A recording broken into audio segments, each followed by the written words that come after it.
what was promised on the day of Ghadir was the only one that has established truth and justice. That wilayah was assumed by the Prophet, and then on the day of Ghadir it was given to Imam Ali.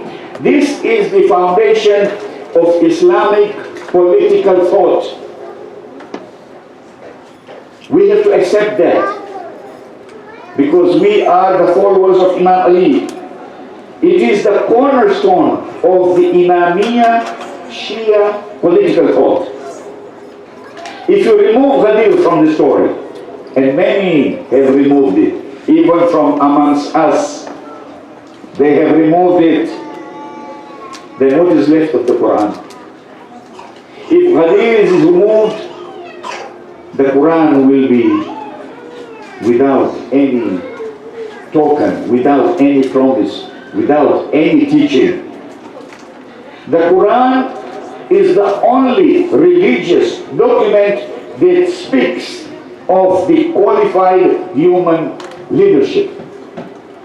The Quran has established the quality of the human leadership, which was culminated when the Prophet took the hand of Ali and said, "Man kuntu mawla, fahaza aliyun mawla." That was the transference of the wilayah of the Prophet into the hands of this person, who was not only just, who was not only kind, who was not only meek, who was not only humble, who was not only the one where the Prophet is saying, "Al-Haq ma'al Ali, wal-Ali ma'al Haq."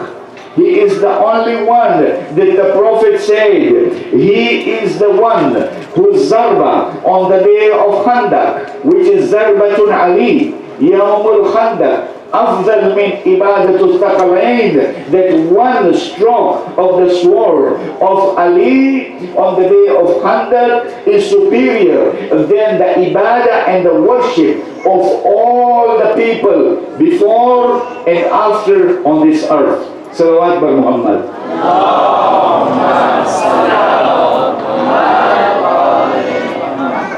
Therefore, if you remove Ali, take away the Quran. Because the Quran is with Ali, and Ali is with the Quran. Quran is Samit, Ali is Natik.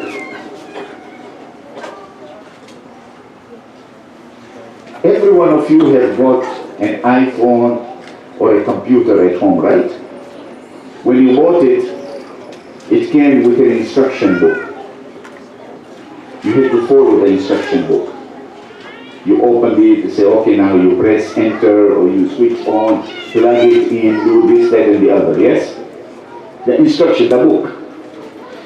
Consider that that book is the Quran. Consider that the computer is Islam. Just as an example, I'm telling you. Now, a time will come when you will press a button and something will go wrong. Suddenly, the computer is on haywire because you may have inadvertently, by mistake, pressed a button which was not supposed to be pressed, and you missed it in the instruction. What will you do? You will have to go to the support by phone. You will have to call the support on the phone and say, this is what is happening. The support on the phone will tell you, now do this, do this, do this, do this, and everything will be okay. If you can't get the support on the phone, you have to go to the store where you bought it, in Best Buy or in Apple or wherever you bought it. You have to go there and ask that supervisor, say, Baba, I have made this mistake. So there is a human being there who is now intervening in your mistake for making that computer work for you without any problems, because the instruction book that you had, you could not follow it. The only one who can follow that instruction book is the one who has made that, or he saw it being made, or he was part and parcel of that manufacture, and you will go to that person. So you find that the wilayah of Ali is such that when you ask him anything about the book, the Quran, which you do not know, or you do not understand, or you cannot contemplate. The only person who can give you the right answer is the one who knows the book, and the one who knows the book is the wali of Allah subhanahu wa ta'ala, who is Amir al-Mu'mineen Ali ibn Abi Talib salawatullahi wa salamu alayhi.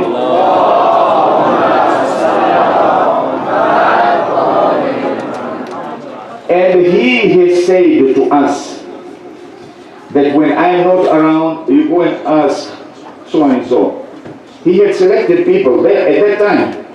The Prophet, and sometimes the companions were asking him, if you are not around and I need this answer, where do I go? He had people, he said, go to Mr. X. During the time of the Prophet, there was a Mr. X who, when people went to him, he gave the answer and he said, whatever that person gives you the answer, it is my answer. It is there in the hadith. It is there in the riwayat. Therefore he designated. Likewise, our Imams have designated those who are among the ones who know. فَاسْأَلُوا أَهْلَ الذِّكْرِ إِن كُنْتُمْ لَا تَعْلَمُونَ. Today my Imam is in Ghaibah. I don't have a hotline with him. I cannot do any emails with him. I cannot do WhatsApp with him. Where will I go? The Quran says, فَاسْأَلُوا أَهْلَ الذِّكْرِ. Ask those who know. You will have to go to the one who knows. In your community, you will go to the one who knows about that more than anybody else. If he cannot give you the answer, he will find another alim, another person who knows, so that he can give you that answer. From there it will go into the chains until he will reach the Mujtahid A'lam, who will say, okay, the answer for this is this. It will go back into the chain to your leader, who will then give you that answer. So Allah subhanahu wa ta'ala has kept a system for us to be able to follow the truth, to be able to follow justice in a way that has been sanctified by God Himself, who said, Ghadir announces with great clarity that only God knows who can bear the burden of the divine trust, the amana, the divine trust, that is wilayah. Salawat Muhammad. And those who do not follow, we have United Nations. It's supposed to be a nation united to establish peace on this earth. Where is peace? The great powers have engaged in their own aggrandizement, in their own superiority. Oh, I am the world power. I am the world order. United Nations cannot do anything. The Security Council is in shambles. People are dying all over the world. There is chaos. That is United Nations. Why? Because United Nations is not following the conditions of Ghadir on truth and justice. Two words only. If they were to go within the truth and justice of Amir al-Mu'mineen, then United Nations will be a sort of an epitome of what is wilayah of Ali ibn Abi Talib, and it is not doing it. Therefore, who cares? Who cares for truth and justice? Who is working for truth and justice? Every other country in the Muslim world is crying, Islam is the solution. When anyone asks me, I say, Islam is the solution.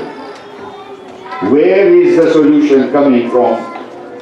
Or it's coming from the Quran, or it's coming from the Sunnah, which are being abused. The Quran and the Sunnah is abused, manipulated, misrepresented by politicians and religious leaders around the world. It is the religious leaders, the so-called Murgi leaders, Murgi Mullah, they are the ones who convolute the Quran. They give us an ayah of the Quran and misrepresent it. That's why we have Daesh. That's why we have ISIS. That's why we have Taliban. This is why we have the Al-Qaeda. These are the people who have convoluted. They know the Quran backwards. Trust me. They are huffaz. And they convolute it. And they misrepresent it. And they present it to us in such a way that they are right when they cut the heads by saying Bismillah Wallahu Akbar. They cut more Muslim heads than anybody else's head. These are the religious leaders and the political leaders around the world who have hijacked Islam. They have hijacked the Quran. They have hijacked truth and they have hijacked justice. Salawat bar Muhammad.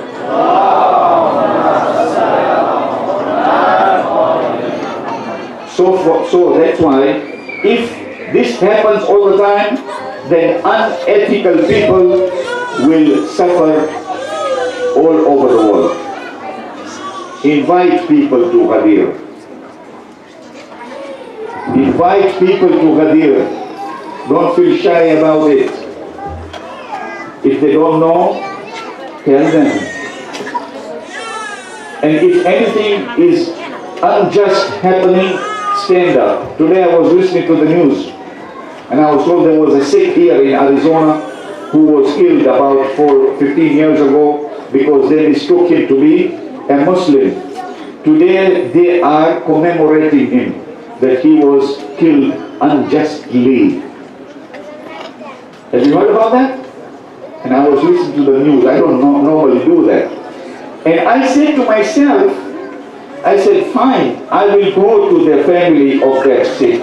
And I will go there and take my condolences for their brother who was killed because he was mistaken as a Muslim. How many Muslims have been killed in Arizona and there has been no memorial for them and they were called something else and they were innocent people? Has anyone stood up to say, this guy was innocent? Has any community stood up to say that this Muslim is not Daesh, this Muslim is not ISIS, this Muslim is not Taliban, this Muslim is not Al-Qaeda, this Muslim is not the terrorist, this is an innocent Muslim, like that innocent Sikh? Any Muslim stood up to say that? Silence. Therefore we have to wake up. We have to stand up and wake up from the slumber. Because what Hussein is teaching us, what Hussein's companions are teaching us, is something people outside these walls, they don't know. Take Hussein globally. Hussein does not belong to us only. Hussein belongs to humanity. Hussein belongs to justice. Hussein belongs to truth. And if you say, I am Husseini, then I have to be just. We see two boys. One is Owen and one is Muhammad. On the night before Ashura, their mother Zainab is sitting down there with her sons. And she says, and how old are they? Maybe 9, 10. This is my sons. Tomorrow there's going to be a battle. My brother will need people to go out. I am telling you, my children, don't disappoint me. This is the mother talking to our beloved sons. Don't disappoint me. Go out there and sacrifice for your Mamujan, for your uncle. Don't look back. I will not forgive you. I will not forgive you as a mother if you come back alive. I want you to come back dead. Who is this Zainab? This Zainab is Saniya Zahra. She is Batul. She is Alima Ghair Muallim. She is Aqila Banu Hashim. This is Zainab. And Zainab is telling his children, her children, don't come back. I don't want you to see back alive. I want you to see you back dead. Why? I asked Zainab, why? Why? The morning of Ashura, after Zohar, after the Salatul Zohar, these two boys go to their uncle and says, Ammo Jan, we want to go and fight. He looks at them and says, look at you. You are so small. Go back to your mother. They said, Uncle, we cannot go back to our mother because she won't come back. It is my mother, our mother, who told us to come out. She has given us the permission. She said to us, oh uncle, don't come back alive, otherwise I will not forgive you. Can you imagine that suffering of Abu Abdullah? That great suffering that he is going through, to see his nephews who are 9 and 10 who are asking permission to go and get killed. How was he feeling? He says, okay, never mind. Bring the horses. Bring the swords. The swords are tied to the waist of the children.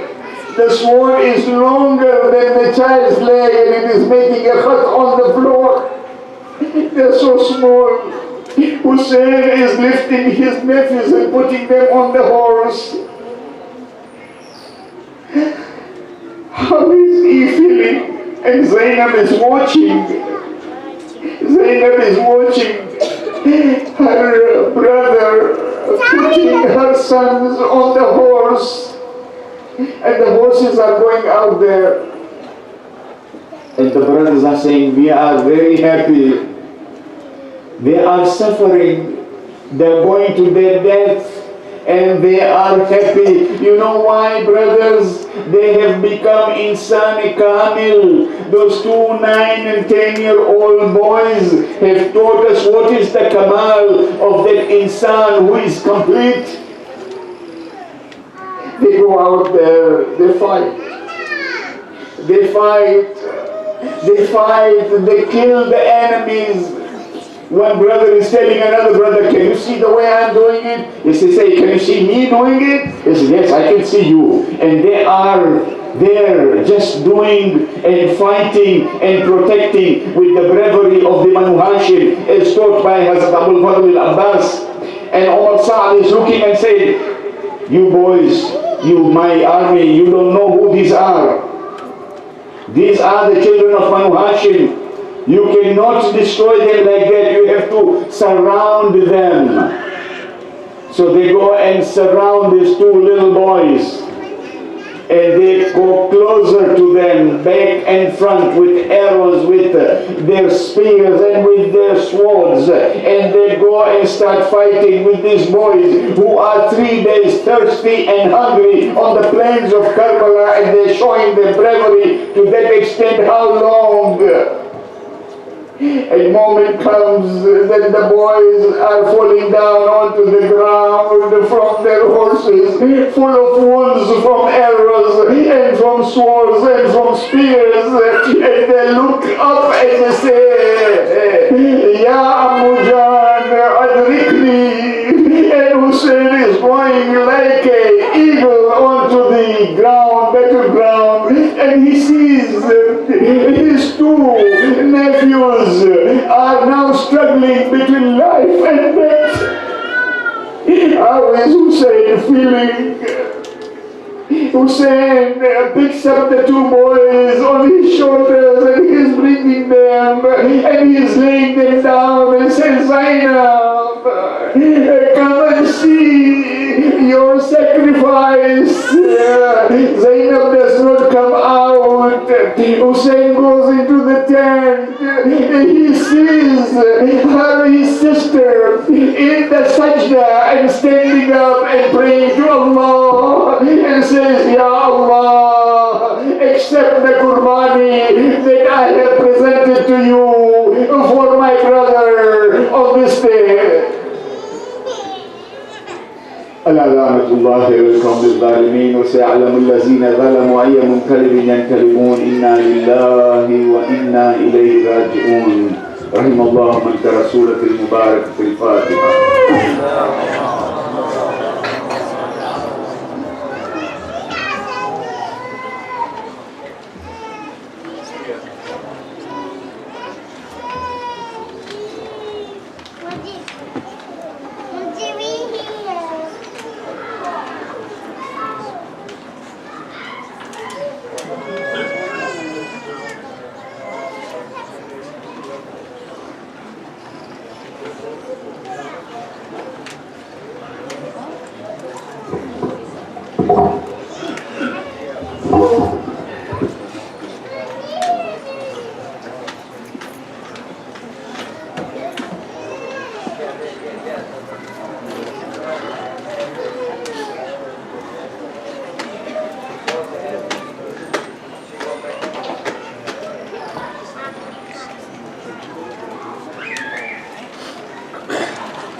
بسم الله الرحمن الرحيم الحمد لله رب العالمين بارئ الخلائق أجمعين والصلاة والسلام على سيدنا ونبينا أبي القاسم محمد اللهم صل على محمد وعلى محمد وعلى آله الطيبين الطاهرين المعصومين.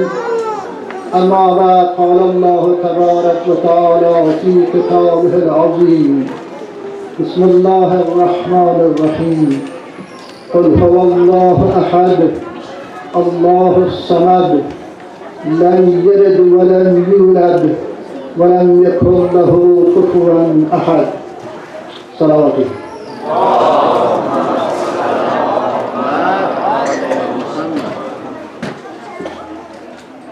حضار محترم، برادران و خواهران، السلام علیکم و رحمت الله و برکاته.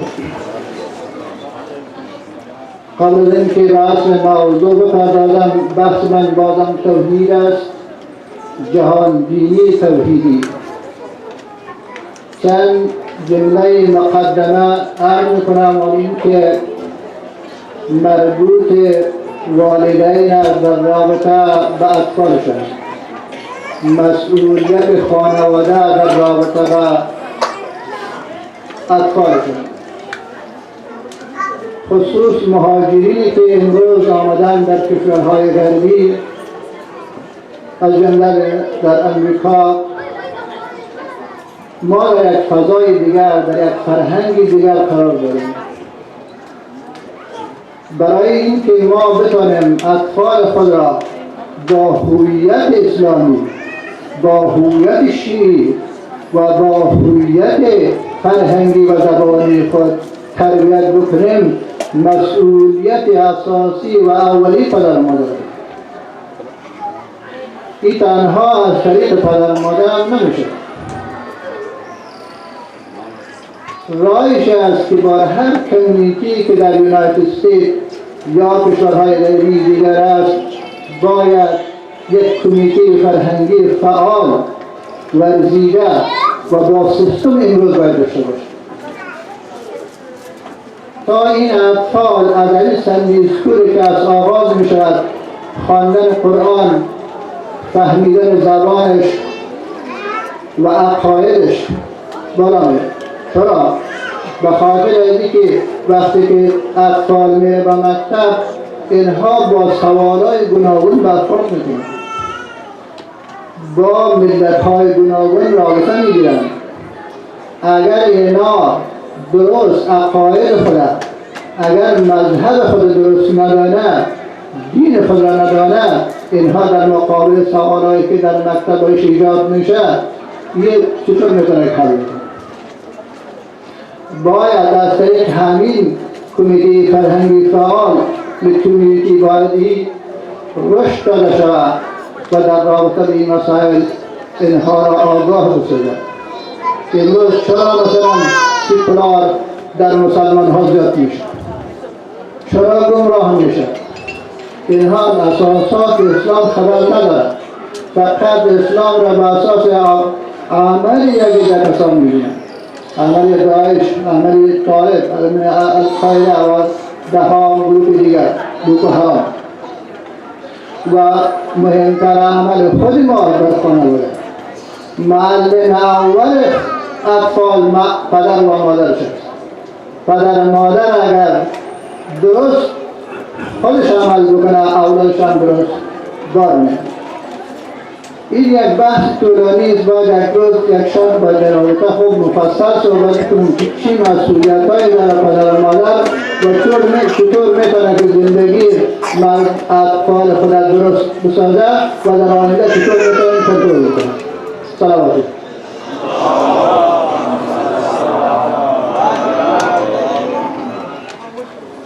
بحث امشب من جهانگیری توحیدی دیشب گفتم که اساس و تهداب اما عقاید ما در بالای توحید استوار است. اگر توحید را ما درست نفهمیم دیگر تمام عقاید ما پایه ندارد، لرزان است. چطور می‌توانیم که ما توحید را بفهمیم؟ تنها در این خلاصه نمی‌شود که ما بگوییم خدا یک یگانه شریک ندارد. در این نمی‌توانیم که ابعاد مختلف توحید را بیان بکنیم یا بفهمیم. ما وقتی می‌توانیم که توحید را بفهمیم که خدا هر لحظه ناظر ماست، خدا هر لحظه ما را می‌بیند. خدا میگه نحن اقرب الیه من حبل الورید، ما با شما به اندازه رگ گردن شما نزدیک هستیم. هر لحظه اگر در هر جایی هستیم، در هر مکان و هر زمانی که هستیم، من شما را می‌بینم و شما را قلب شما از نهاد شما و از عمل شما آگاه است. وقتی که ما خدا را به یک شکل شناختیم دیگر ما دروغ نمیگیم، دیگر تجاوز نمیکنیم، دیگر حق خود نسبت به دیگران بالاتر نمیدونیم، دیگر تبعیض وجود ندارد، دیگر زیادخواهی و افزون طلبی وجود ندارد. صلوات.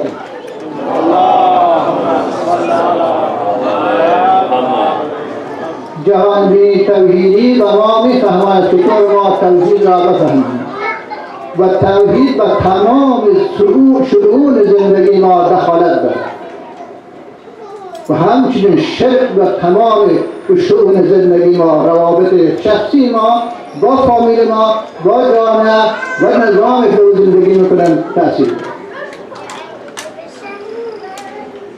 توحید به عنوان یک جهانبینی عبارت است از نوع فهم جهان در ذهن کسانی که به توحید معتقد است. وقتی گفتیم در ذهن کسانی که بی جهان به اساس توحید می‌بینند، این بالای افکار فلسفی انسان و هم در رابطه با شخصیت شخصی انسان و هم در رابطه با جامعه و هم در رابطه با نظام که در جامعه زندگی می‌کنیم تاثیر گذارد. ما زمان توحید را درست می‌فهمیم که در کنار از او دیشب گفتم شرک را هم بدانیم. شرک یعنی چی؟ پرستش دو خدا، سه خدا یا چندین خدا. ما در جهان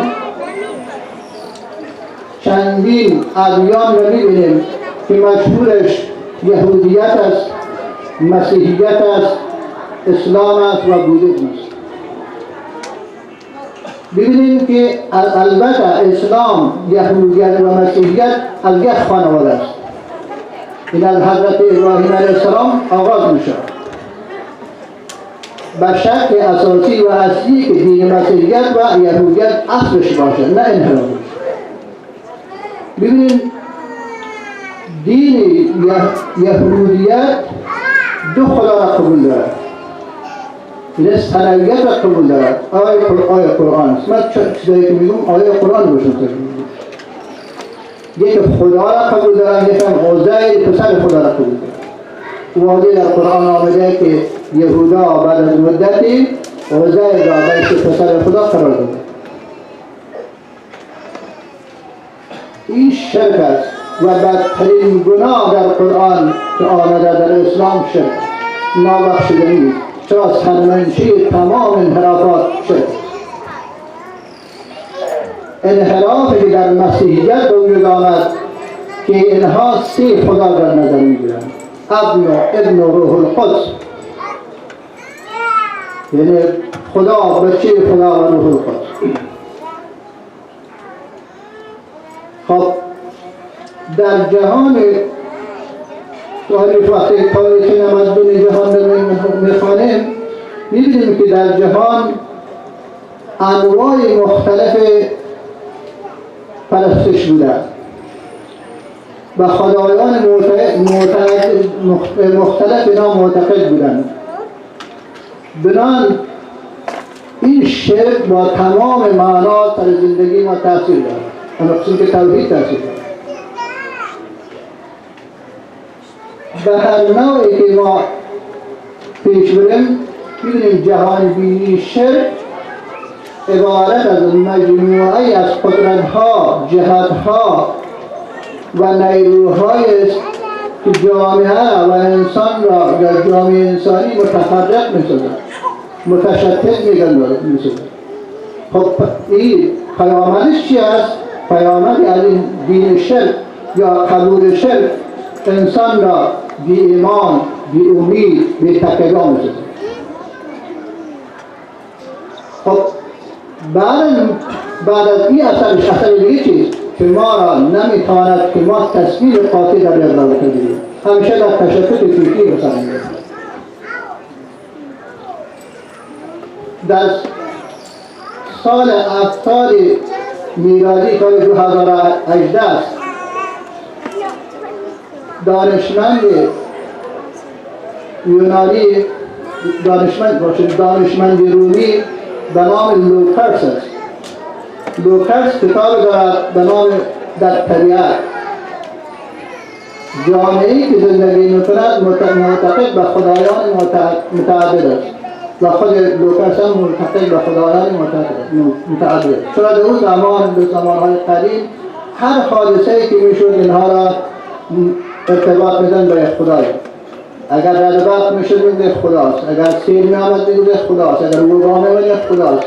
هر حادثه طبیعی که می‌آمد اینا ارتباط می‌دن به نیروی الهی. لوکرس وقتی که می‌بینن وبا در جامعه میاد، هر روز صدها نفر از بین میرن. یک دفعه می‌بینه که این انسان‌هایی که نابود میشه ارتباط با نیروهای